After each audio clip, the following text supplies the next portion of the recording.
Shalom, shalom, bienvenidos a nuestro estudio de la Parasha semanal. Y pues esta semana tenemos Vayikra, mi hermano Lalo, ¿cómo te encuentras? Shalom, shalom. Buenas noches, buenos días, buenas tardes por todos nuestros oyentes que nos están por ahí escuchando. Saludos para todos. Y bueno, pues esta semana, como mencioné, tenemos la Parasha Vayikra. Iniciamos con este nuevo libro de Levíticos. En el versículo 1:1 hay una anomalía muy interesante en los rollos de Torah, ya que la Aleph final de la palabra Vayikra aparece, como menciono, con una anomalidad. En la escritura tenemos letras gigantes, letras pequeñas, letras volteadas, letras cortadas. La letra Beit de la palabra Bereshit es mayor, está agrandada en comparación a las demás letras, pero aquí aparece lo contrario con la letra Aleph de la palabra Vayikra. En este versículo donde leemos y llamó Vayikra a Moshe y el Eterno le habló. Aquí la palabra Vayikra tiene una alef más pequeña que el resto de las letras. Esta anomalía, como mencionó, no es un error, sino una marca intencional en el Sefer Torah, lo que indica que hay un mensaje oculto dentro de esta palabra y un significado secreto con esta alef pequeña. Entonces, mi hermano Lalo, aquí vemos esta alef pequeña. ¿Qué es lo que representa esto, mi hermano? Fíjate que aquí lo que nos dice el Midrash, que Moshe en ese entonces ya había permanecido 120 días en la presencia de Dios. Entonces, y aún conservaba su carácter de humildad. ¿Por qué? Porque después de estar 120 días, pues cualquiera pues, se podía, cuando reposó la presencia de Dios, cuando terminamos la parcha, pues él se pudo haber pasado, pero no. Dice que él esperó hasta que Dios no le habló. Entonces, Vayikra a Moshe. Hasta que Dios no le habló, él entró a la presencia de Dios. Fíjate, esa es la humildad de Moshe Rabbeinu. Wow, sí, muy cierto, mi hermano. Y bueno, también vemos una humildad que, bueno, en la traducción mesiánica tenemos una reducción divina, ¿verdad? Lo que vemos en Yeshua, que era parte, era este verbo, este logos, esta membra, como lo hemos visto en nuestros estudios pasados, pero él se hizo humilde, como vemos en Filipenses 2:17, ¿no? Donde dice que Yeshua era de naturaleza divina y se despojó de sí mismo o kenosis, y tomó forma de siervo. Así como la Aleph pequeña representa el Titsum o la contracción de Dios, Yeshua se redujo y tomó forma humana para traer redención. Vaikra significa llamar, lo que implica una relación personal y una misión especial. Yeshua fue llamado por Dios para una misión de redención, pero lo hizo en humildad, reflejando la esencia de la Aleph pequeña. Esto resuena con Mateo 11:29, donde dice: aprenden de mí, que soy manso y humilde de corazón, dice Yeshua, y hallarán descanso para sus almas. Esta ley pequeña, en la traducción mística del judaísmo, bueno, vemos que la alef es la primera letra del alefato hebreo y simboliza la unidad de Dios. Su reducción en ese versículo, en esta palabra Vaikra, implica una corrección necesaria del mundo. El Midrash Bereshit 1:1 dice que Dios inicialmente quiso crear el mundo con la letra Bet de Bereshit, porque la Aleph era demasiado elevada.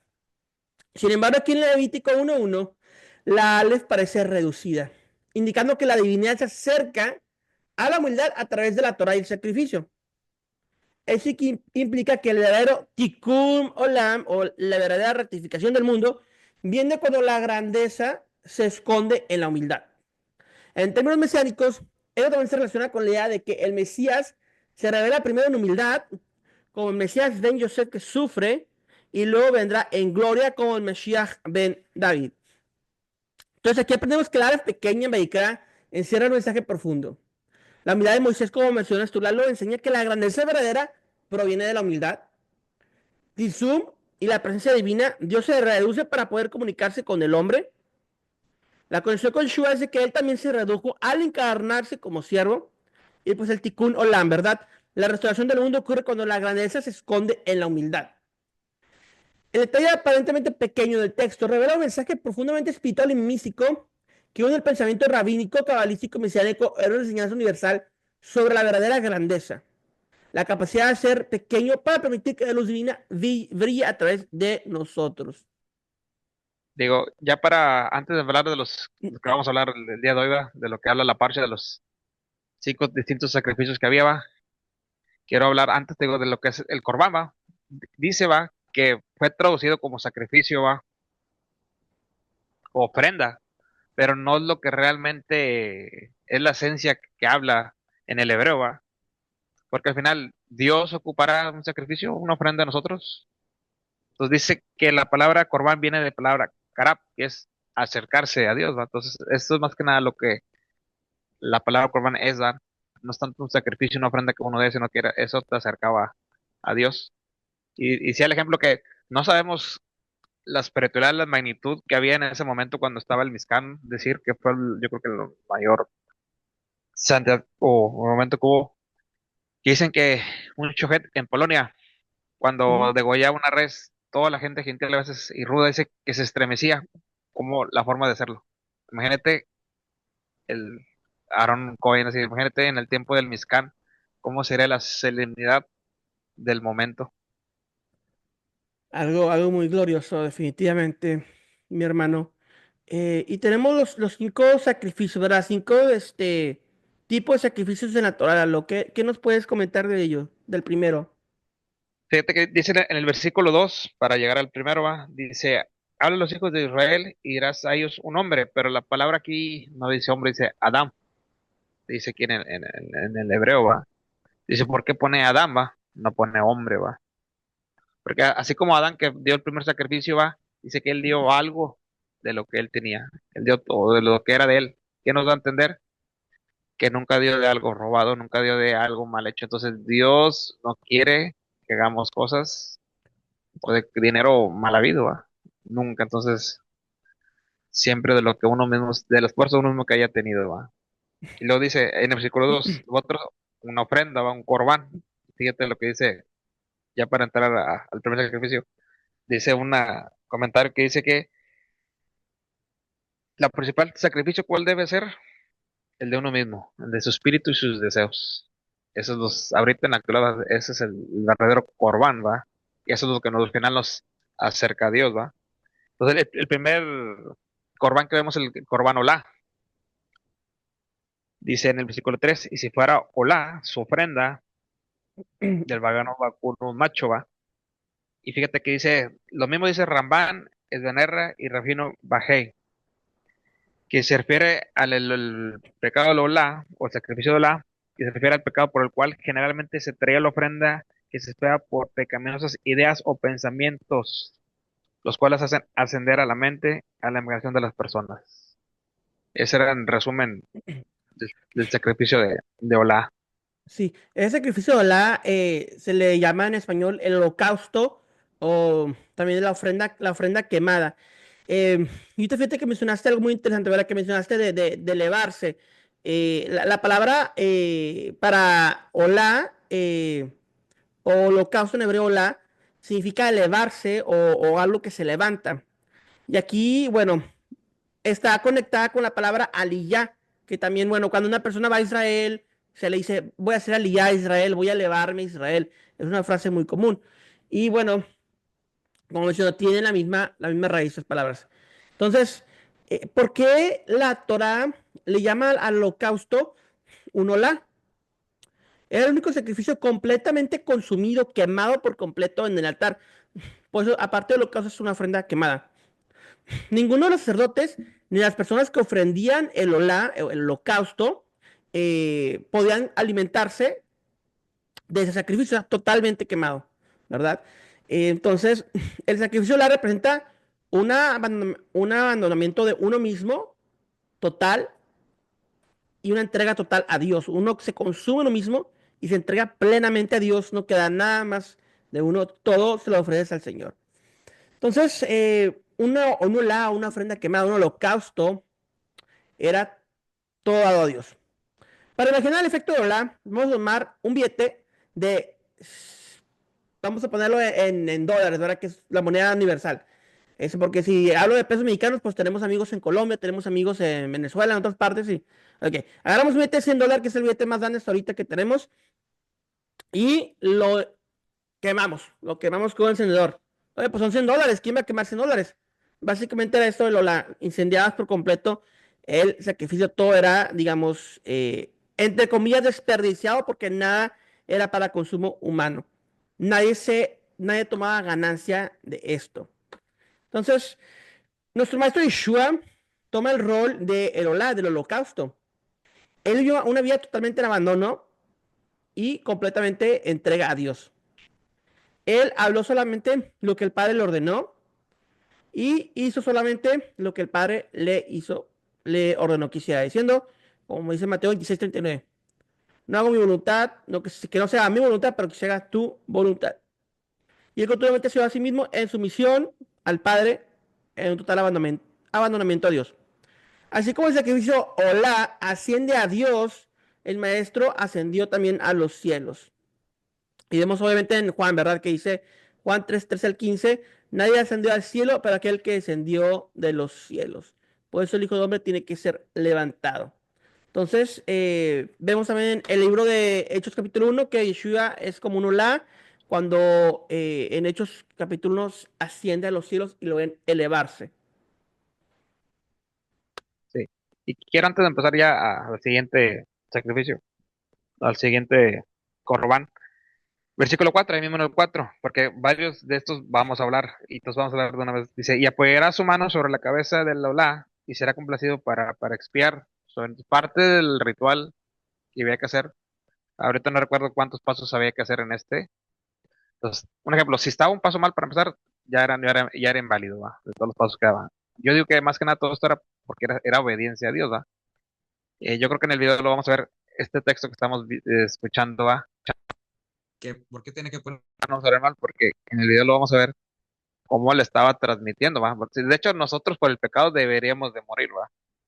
Pero tenía que, si no le ponía las manos, no era válido el sacrificio. Y varios, digo, no vamos a alcanzar a ver en cada uno, pero en casi la mayoría cuando viene un animal tienes que ponerle las manos. Entonces, parte del ritual era, tenías que hacer, ponerle las manos al animal. Y ahí tú estabas traspasando tus ofensas, ¿va? Tu pecado al animal, ¿va? Y por eso era degollado y sacrificaba. Porque nosotros realmente eran los que deberíamos merecer eso, ¿va? Y el animal era el que expiaba nuestras faltas o nuestros pecados, ¿va? Y obviamente vemos el libro de Dios menciona, ¿verdad? Que era un constante sacrificio para poder cubrir nuestros pecados, pero era algo que se tenía que hacer constantemente.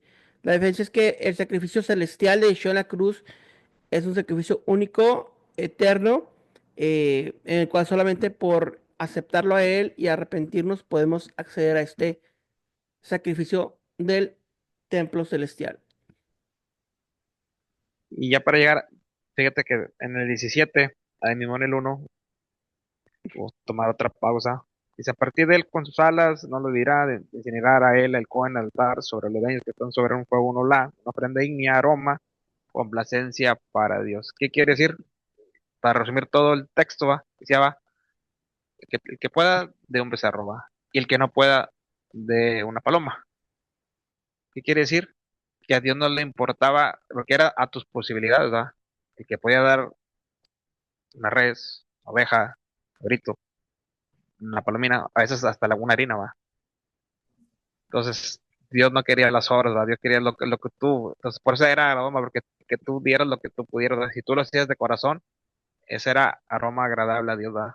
No era el animal, no si dabas el animal o le dabas la paloma, no, cómo lo estabas dando, ¿verdad? Entonces, Dios no le importaba qué dieras, sino cómo lo estabas dando. Pablo dice ahora que seamos en vida, un sacrificio en vida al Señor. En Isaías 11:4 vemos que aquí lo que encontramos es que se dice que el Mesías no juzgará por lo que sus ojos ven, ni hará decisión por lo que sus oídos escuchen. Eh, Básicamente aquí lo que vemos es que el Mesías respirará el temor a Dios como una arma fragante, ¿ok? Entonces, básicamente, lo que entendemos es que los rabinos dicen que el Mesías va a poder distinguirnos por nuestro aroma. Entonces, ¿Cómo te distingue por tu aroma? Bueno, pues cada quien, como dice Pablo, es un sacrificio en vida. Aquellos que son un aroma fragante para el Señor van a poder ser identificados de esta forma por el Mesías. Obviamente estamos hablando de cuestiones naturales, sobrenaturales, espirituales, no que el Mesías venga a olfatear a todos, ¿verdad? Pero el lenguaje que Dios usa para darnos Sí, este mensaje. Entonces, entendimiento. entendimiento es básicamente la forma en la cual se relaciona con el Mesías. Yo creo que hasta me acordé del ejemplo de Caín y Abel. Si Caín hizo malo, no. Si él no hizo mal en sacrificar frutos, pero ¿cuál fue la diferencia entre Caín y Abel? Que Abel dio el mejor cordero, ¿va? O no sé si era la mejor res, no recuerdo. Pero Caín, ¿qué dio? Las obras. Eso fue la diferencia. No es que los frutos estaban mal, no, era que no dio lo mejor de él, ¿va? Ese se refiere al aroma, que cómo lo estás dando, con qué intención, va. Yo te puedo decir algo, ¿va? Rubén, yo lo puedo tal vez engañar, y, pero a Dios, ¿cuándo, va? Él sabe, como te dices, él sí sabe él sabe qué es lo que está dentro de mí, cómo hago yo las intenciones, ¿va? ¿Con qué intenciones voy? ¿Con alguien o cuando hago un negocio, cuando platico con alguien? ¿No? A él no lo Amén. podemos engañar. Amén. Por eso juzga conforme al corazón, escudriña los corazones de cada ser humano. Y ahorita en el capítulo ya de Vayikra, de Levítico, pues ya empieza lo que es el Corbán de Minjaba, y ese sí habla de ofrenda de harina, de fina, de trigo, de aceite, de oliva, de agua. Y fíjate que aquí lo que yo quiero recalcar, que dice aquí la explicación, o que empieza con, dice, y una alma cuando se acercare a una ofrenda minja, pero dice benefesh, porque dice alma va. Dice aquí que generalmente los sacrificios de minja los traían los pobres, ¿va? Porque era harina, va. Bueno, Tienes ahí Levíticos 2:1. Perdón, dale, hermano. sí es lo que estábamos aquí leyendo el 2:1. Y es lo que decíamos, ¿va? Que Dios no mira las intenciones, ¿va? Y dice, no hay preciado ante Dios que el sacrificio de un pobre, ¿va? Entonces, Dios a veces, ¿va? Si ese pobre lo daba, ese granito, ese pulpito de harina, ¿va? Que a veces eran con los tres dedos, ¿va? Dice, si lo daba de corazón, era más preciado esos puñitos de harina que el de porque dice que el Nefesh, que estaba dando su alma, estaba dando todo lo que él tenía. Del versículo 2:1. Sí, aquí, bueno, el, el, esta ofrenda de granos, en español se diría, sí, ofrenda de grano, eh, consistía en harina mezclada con aceite y con incienso. ¿Ok? Entonces, eran, algunas eran horneadas, otras eran fritas y, bueno, se ofrecían como, algunas eran ofrecidas como pura harina, ¿verdad? Entonces, aquí lo interesante es, bueno, que siempre se presentaban como pan sin levadura, como una matzah de Pesaj. La ofrenda de grano alude al Mesías, quien es el pan de vida. Yeshua nació en Betlehem, la casa del pan. Y también vemos que hombres del este le trajeron incienso, lo que se conoce como los Reyes Magos, o simplemente los magos. Le ofrecieron incienso, un componente especial, integral, que vimos en Levítico 2:1, para la ofrenda mija de grano. Entonces, bueno, vemos que esta ofrenda alude al Mesías. Los sacerdotes también eran ungidos y este ofrenda de grano incluía aceite. Esto apunta al Mesías, al ungido.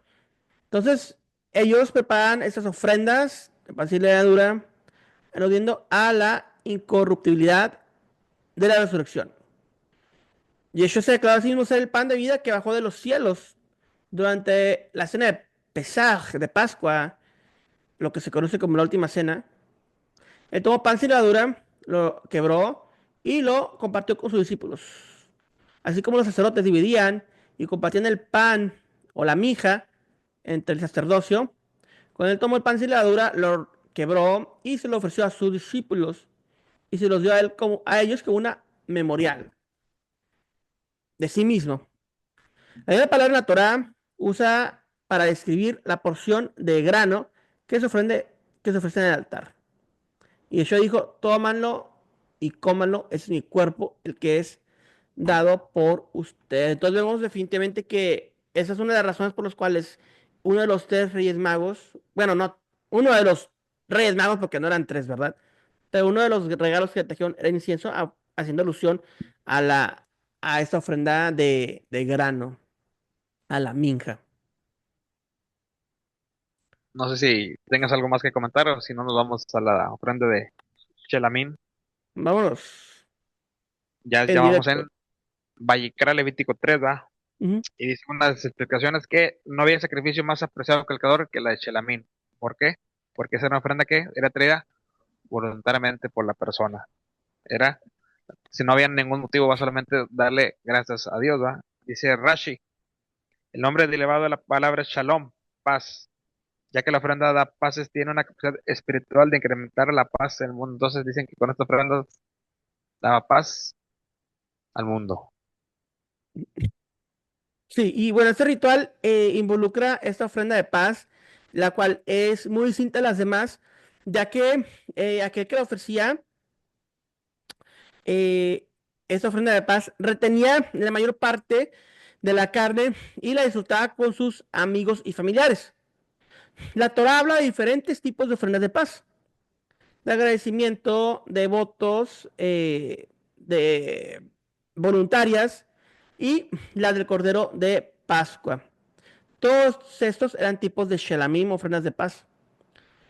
Los sacerdotes recibían algunos cortes del animal de cada shelamim, de cada ofrenda de paz. Incluía el pecho, era parte de lo que recibían. Las ofrendas de paz simbolizaban un alimento, una comida mutua entre aquel que lo ofrecía, el sacerdote y Dios mismo. Entonces era una comida, una ofrenda como de comunión entre Dios y el hombre. ¿En qué manera el Mesías cumple la Shelamim? Así como la ofrenda de paz, él también representa esta unidad entre el Dios y hombre, una porción de lo divino y lo mortal. Su sacrificio trae paz entre ambos, entre el hombre y Dios. Es la fuente de paz y plenitud en la relación con Dios. Juan 14:27, la paz les dejo y la paz les doy, le dijo a sus discípulos. También vemos, bueno, obviamente en 1 Corintios 5:17, a Yeshua se le hace referencia como el Cordero de Pascua que ha sido sacrificado. Y bueno, en la Torah el Cordero de Pascua no cubría los pecados. Lo traía como un tipo de ofrenda de paz en remembranza a Egipto. Entonces, la ofrenda de Pascua era un shelamim.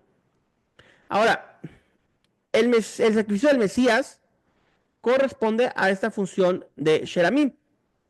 Por una parte, el sacerdocio ofrecía libaciones de vino y grano en el altar para acompañar el sacrificio de Shelamim. Y en su última cena de Pascua, Yeshua se presentó a sí mismo con sus discípulos con vino y con pan sin levadura. Entonces vemos la plenitud del Shelamim ahí en esto. Entonces, también hemos de comprender que Yeshua es el Cordero que fue inmolado antes de la fundación del mundo. Entonces, aunque tenemos un entendimiento en el Éxodo, en la Torá, de lo que significa el Cordero de Pesaj, la Torah es en inglés dice blueprint, son los planos, son las sombras de lo que Dios había establecido antes de la fundación del mundo. Entonces el concepto, debemos de entender que el concepto del cordero que quita los pecados precede y es antes a la Torah.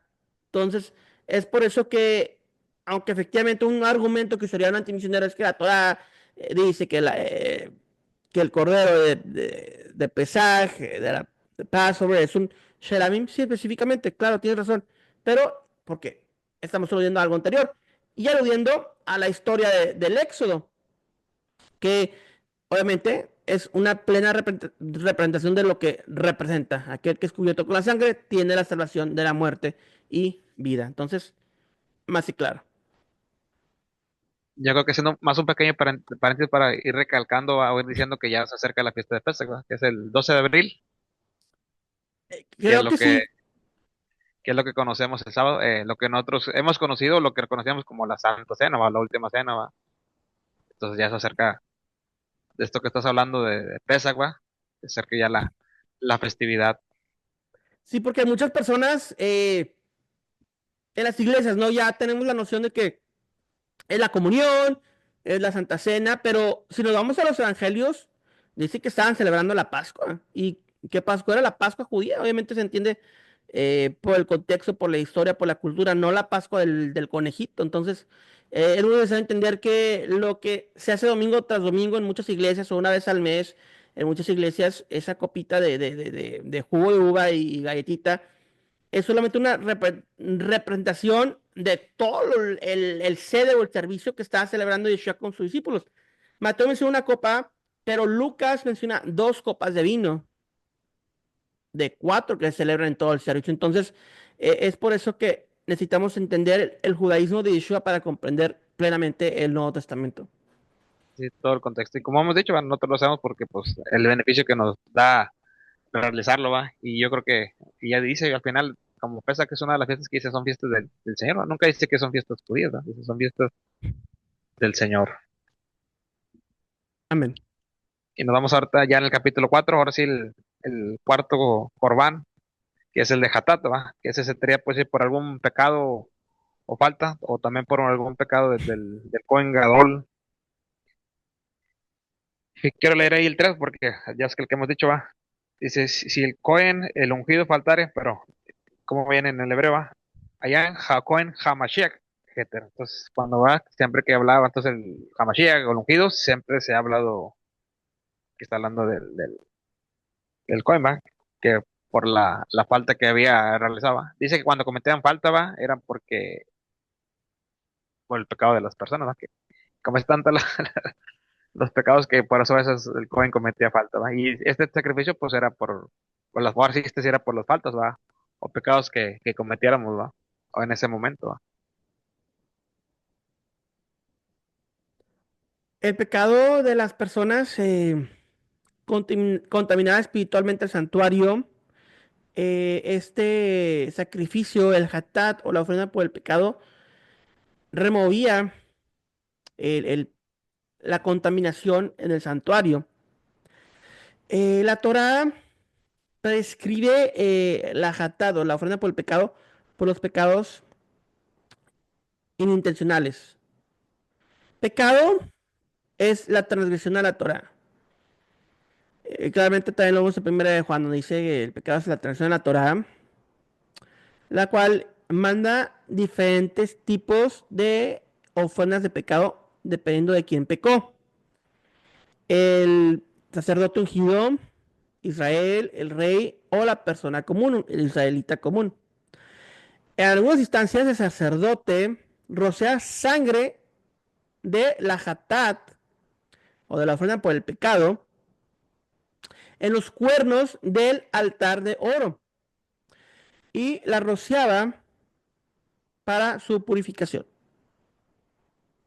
El hatat, la ofrenda del pecado, alude al Mesías.